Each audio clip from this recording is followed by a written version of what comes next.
बाहरी युद्ध जीत सकते हैं, वहां पे सफल हो सकते हैं, किंतु उससे भी कहीं अधिक महत्वपूर्ण और कहीं अधिक कठिन आंतरिक युद्ध होते हैं, आंतरिक कठिनाइयां होती हैं। लोभ, मोह, क्रोध, लालच, भय, यदि ये आपके भीतर है तो आप संसार के किसी भी स्तर तक पहुंच जाइए, कितना भी बड़ा युद्ध जीत जाइए, आपको संतुष्टि नहीं मिलेगी।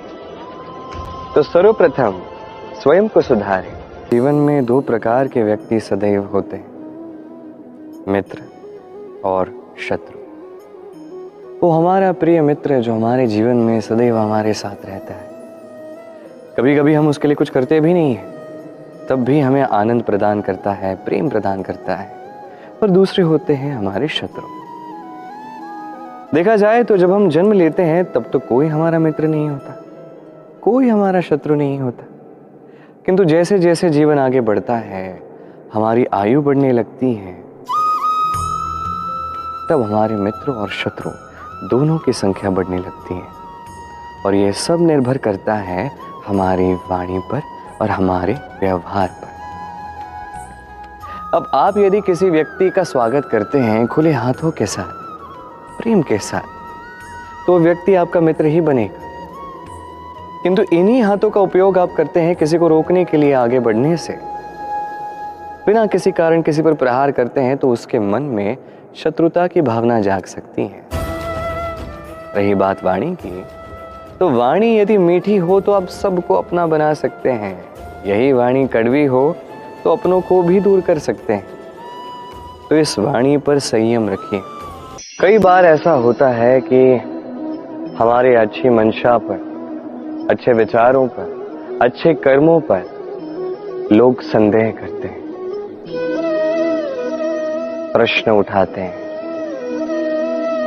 प्रमाण मांगते हैं, शुद्धता की परीक्षा देने को कहते हैं, और तब निश्चित रूप से दुख होता है। हम सोचते हैं कि यही जीवन है। इतना अच्छा सोच के भी, शुभ कर्म करके भी लोग हम पे ही संदेह करते हैं। दुख तो होता है, किंतु दुखी होने की आवश्यकता नहीं। क्यों नहीं है? क्योंकि यदि कोई आप पर संदेह करता है तो उन्हें करने दे। संसार में क्या होता है देखिए, संसार में स्वर्ण की शुद्धता को ही परखा जाता है, कोयले की कटुता को नहीं। आप स्वर्ण हैं तो आपकी शुद्धता को परखा ही जाएगा, वो तो होना ही है। आप स्वयं को दुखी मत कीजिए, आपका केवल एक कर्म है, स्वर्ण की भांति चमकते रहिए। संसार को आपके सोच विचार, आपके कर्म का, आपकी शुद्धता का प्रमाण मिलता ही रहेगा। इस सत्य का मूल्य कहीं अधिक है, इतना अधिक है कि कई बार बड़े से बड़ा धनी भी इसका मूल्य चुका नहीं सकता। वहीं बात की जाए यदि मिथ्या की, तो इसका मूल्य बहुत छोटा है, बड़ी सरलता से इसलिए मिथ्या सब में बिक जाता है। आपका कर्म सत्य कहूं तो ये नहीं कि आप सोचते रहें कि लोग आपको क्यों नहीं समझ रहे, आपके सत्य को क्यों नहीं समझ रहे। आपका कर्म है अपने सत्य के साथ खड़े रहना, सत्य के साथ चलते रहें, क्योंकि सत्य भी उन्हीं के पास आएगा जो सत्य को खोजना चाहते हैं। अन्यथा अधिकतर लोग मिथ्या में ही प्रसन्न हैं। आप कर्म करते जाइए, अपने सत्य के साथ आगे बढ़ते जाइए। सत्य अधिक समय तक छिपा नहीं रहता, संसार के समक्ष एक न एक दिन अवश्य आएगा, और तब भी ये लोगों पर है कि वो स्वीकार करना चाहते हैं या नहीं। कहते हैं स्वप्न और लक्ष्य दोनों एक ही तराजू के दो पलड़े हैं। अब जब तक स्वप्न नहीं देखोगे, ज्ञात कैसे होगा कि लक्ष्य आपका क्या है। स्वप्न देखकर लक्ष्य समझ पाओगे और लक्ष्य समझोगे तभी उसे पा सकोगे। किंतु स्वप्न और लक्ष्य, इन दोनों के मध्य में एक संतुलन है जिसे बनाए रखना आवश्यक है। इसे हम कहते हैं परिश्रम। देखिए, यदि आपको स्वप्न देखना है तो बिना परिश्रम के निद्रा की आवश्यकता है, किंतु यदि आपको लक्ष्य पाना है तो आपको बिना निद्रा के परिश्रम करना ही होगा। तो आलस्य त्यागी और निर्णय लीजिए कि आपको क्या चाहिए। आपके जीवन के इस तराजू में स्वप्न का पलड़ा भारी होना चाहिए या लक्ष्य का। मेरी मानो तो दोनों में संतुलन बनाए रखोगे तो मार्ग अपने आप बनेगा। हम सभी फल खाते हैं, किंतु हमें वही फल प्रिय होते हैं जो परिपक्व होते हैं, जो नम्र हो जाते हैं और भी अधिक मीठे स्वादिष्ट हो जाते हैं, जिनका रंग खिल उठता है।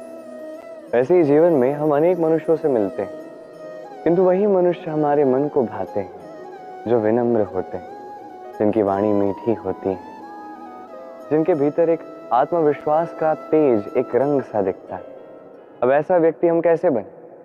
ठीक वैसे ही जैसे एक फल धूप, वर्षा, शीत, वायु, इन सभी संकटों का सामना करके परिपक्व होता है, वैसे ही मनुष्य संकटों का सामना करके परिपक्व होता है। इन संकटों का सामना करोगे तो अनुभव मिलता है, यही अनुभव सीख देता है। ये अनुभव हमें ये सिखा जाता है कि हमें विनम्र रहना चाहिए, अहंकार में कुछ नहीं रखा। हमें मीठी वाणी का मूल्य समझा जाता है, यही अनुभव हमें समझाता है कि उचित क्या है, अनुचित क्या है, हमें स्पष्टता दे जाता है और इसी स्पष्टता से आत्मविश्वास जागता है। इसलिए जीवन में कभी भी संकटों से दूर ना भागे, उनका सामना करें, अनुभव प्राप्त करें, उनसे सीख प्राप्त करें, ऐसे ही आप परिपक्व हो। कभी किसी पक्षी को देखिए, जब वो अपनी पहली उड़ान भरता है, वो घोंसले से नीचे गिर जाता है, तब भी हार नहीं मानता, प्रयास करता है, करते रहता है, फड़फड़ाता है और तब जाके उड़ना सीखता है। गोल शालिग्राम को देखिए, पर्वत से गिरता है, ठोकर खाता है, जल के प्रवाह से घिसता है, तब जाके शालिग्राम बनता है। सोचिए, यदि कोई पक्षी अपनी पहली उड़ान भरने से पहले ये सोचे कि नहीं, यदि मैं गिर गया तो, मुझे चोट लग गई तो, यदि भय के कारण वो प्रारंभ ही ना करे, प्रयास ही ना करे, तो कभी उड़ना सीख पाएगा? कदापि नहीं।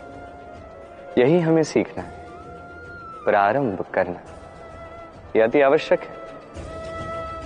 भय लगता है जब हम प्रारंभ करते हैं, किंतु ये नहीं करोगे तो कभी जीवन में आगे नहीं बढ़ोगे।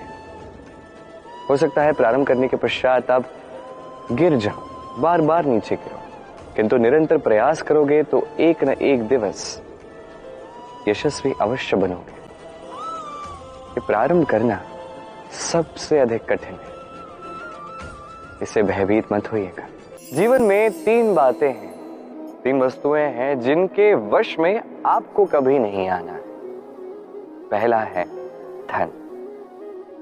इस धन का जब तक आप उपयोग कर रहे हैं, जब तक ये आपके उपयोग में आ रहा है, सब उचित है, ये धन आपके लिए अमृत है।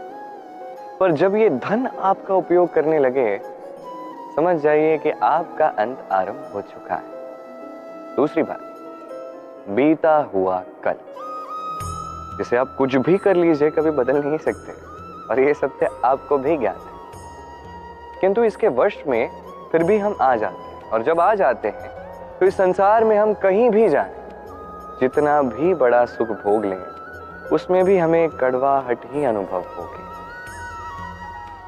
तीसरी बात, आपके आसपास के लोग भिन्न भिन्न प्रकार के लोग होते हैं, जिनकी भिन्न विचारधाराएं होती हैं, भिन्न दृष्टिकोण होते हैं।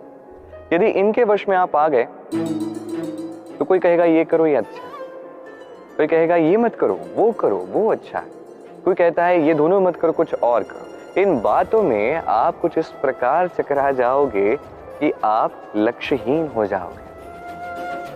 तो इन 3 बातों से सावधान रहिएगा।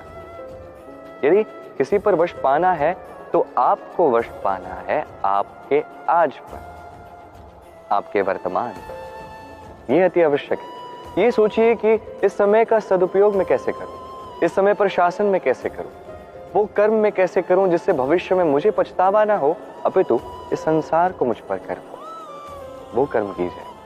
और जब आप ये सीख जाएंगे तो आप सत्य में स्वयं को भाग्यशाली बना देंगे। आइए मेरे साथ प्रेम से कहिए, राधे राधे।